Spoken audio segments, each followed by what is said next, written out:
Olá, mais uma vez sejam muito bem-vindos a mais um episódio dos 5 perguntas para o CFO da Assets, a nossa websérie focada na carreira do profissional de finanças. Hoje conversamos com Luigi Oneda, o CFO Brasil da Aquela Nova. Com uma longa experiência na área financeira de empresas do setor de bens de consumo, Luigi construiu uma carreira de mais de 15 anos na Johnson & Johnson, onde assumiu diversas posições de liderança na América Latina, como a Diretoria de Finanças para Inovação e Estratégia e a Diretoria Regional de FP&A da BU de Consumer and Health. Em 2022, Luigi ingressou na Aquela Nova como CFO Brasil da companhia. Vamos nos aprofundar na trajetória profissional do Luigi e entender um pouco mais sobre o que ele pensa da carreira do profissional de finanças. Você não pode perder. Bom, quando eu olho a minha carreira, minha trajetória como financeiro, ela foi construída ao longo de mais de 20 anos.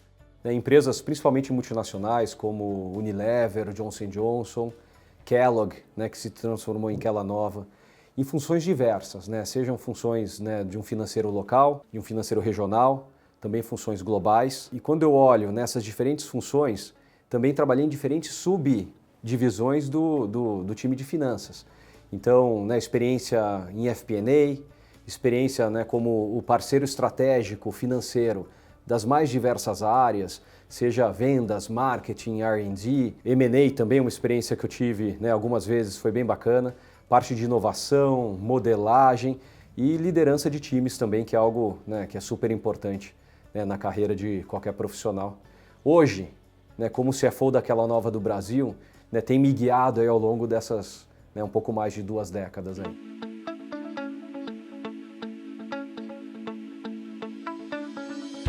Bom, o mercado de consumo no Brasil ele é super acelerado, muito ágil e é bastante desafiador. Eu diria, quando eu olho hoje para esse mercado no nosso país, eu acredito que um dos principais desafios é a volatilidade econômica, a volatilidade cambial que nós temos hoje. Eu acho que outro desafio que as empresas tentam responder da melhor forma possível, que é fundamental também que seja endereçado, é a mudança no comportamento do consumidor. Então isso é acho que é uma tendência que todos olham ali. Eu acho que um terceiro desafio que eu vejo de forma crescente também é a parte de digitalização. E daí eu estou falando de digitalização dos ambientes de vendas que a gente tem, então dos diversos canais de vendas e a parte do e-commerce também, que tem crescido muito no Brasil, acho uma aceleração muito grande, principalmente durante a pandemia, há alguns anos, mas que ainda, em alguns segmentos de consumo, ele ainda tem uma presença um pouco tímida. E por último, além dessa digitalização dos ambientes de vendas, eu acho que essa complexidade que a gente tem na parte tributária e regulatória no Brasil.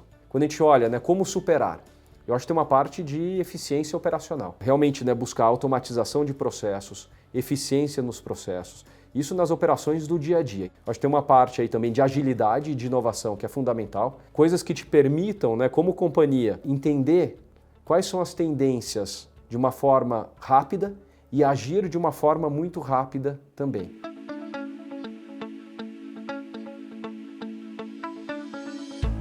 Eu acho que a posição local ela te oferece uma visão mais tática, uma visão que te demanda uma eficiência operacional e que realmente você tem que entregar o resultado e garantir a lucratividade e o crescimento do negócio no dia a dia. A função regional, por outro lado, ela te traz uma visão, eu diria, mais estratégica e mais de longo prazo. Então você, quando está numa posição, numa região, por exemplo, na América Latina, você tem a oportunidade de entender o papel da América Latina para a organização global, o que é sucesso para a América Latina e como que os países, as unidades de negócio, os diferentes países dentro da América Latina, qual o papel cada um desses países tem dentro desse objetivo da América Latina. Então coordenar também as diferentes realidades de mercado, os estágios de desenvolvimento diferentes de cada um dos países. Então o Brasil opera de uma forma, o México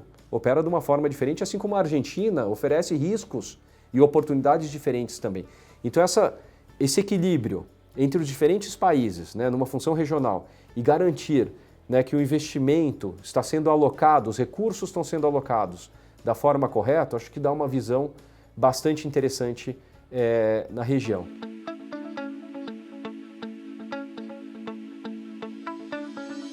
Quando você tem a oportunidade de trabalhar, né, num ambiente global, né, seja na matriz da companhia, que te dá uma visão muito interessante, né, ou algum outro país, acho que você começa a entender a relação, né, entre a estrutura global, entre o negócio dos Estados Unidos e como que as subsidiárias nos outros países e na América Latina, como que elas são vistas. Então acho que o entendimento da organização, ele evolui muito com esse tipo de experiência. Então acho que tem uma parte de visão da organização, visão do negócio, como as peças se conectam, que eu acho que é bastante rico. Então acho que essa experiência, né, internacional, ela, né, traz muitas vantagens, né, do ponto de vista pessoal e profissional. E no meu caso, eu acredito que foi um grande acelerador na minha carreira. Depois que eu tive essa oportunidade, muita coisa mudou, né? Eu acabei sendo visto pela organização de uma outra forma também. Obviamente são assignments muito intensos, né?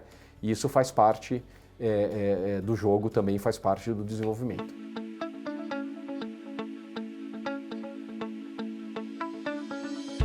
O primeiro olhar que esse líder financeiro do futuro tem que ter é como criar uma mentalidade digital, né? Então, como se atualizar, como dominar, né, ferramentas de análise, como entrar, né, no mundo da inteligência artificial e todos os desafios que isso traz para o financeiro. Eu diria que, né, um segundo skill de um líder financeiro do futuro, ele tem a ver com uma liderança colaborativa. E eu diria, né, que uma última parte, né, um terceiro item, se eu pudesse citar aqui, eu vejo muito como uma parte de comunicação e a parte de influência. Mas a comunicação é muito importante. E todos nós sabemos como é difícil você poder traduzir números em narrativas, em um storytelling, né, que seja interessante, que seja preciso, né, obviamente, né, finanças tem que fazer as coisas da forma correta, mas que você consiga também, né, vender o seu ponto, convencer a sua audiência e engajar a sua audiência.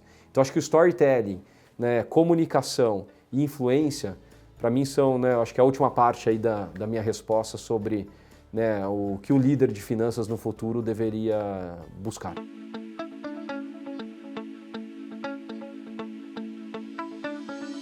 Quando a gente olha a agenda ESG, eu acho que a primeira contribuição que o financeiro pode oferecer é definir o que é o sucesso dessa agenda através de métricas claras, de KPIs claros, e definir, né, os responsáveis por cada um dos itens dessa agenda. Então, usando, né, um skill do financeiro, ao criar métricas, né, ao ajudar a definir métricas, KPIs, responsáveis, né, e gerar accountability dentro da organização, na minha opinião, é o primeiro ponto que o financeiro consegue influenciar, né, e contribuir para uma agenda de ESG. Eu acho que um segundo ponto, né, o financeiro, né, como um papel importante, né, na mesa de decisão da companhia, apoiar uma agenda ESG, então apoiar projetos, né, ambientais, projetos sociais. Então acho que é bastante importante esse apoio. E no Brasil, não só no Brasil, mas em outros países também, no Brasil talvez de uma forma, né, um pouco mais intensa, ali, um pouco mais forte.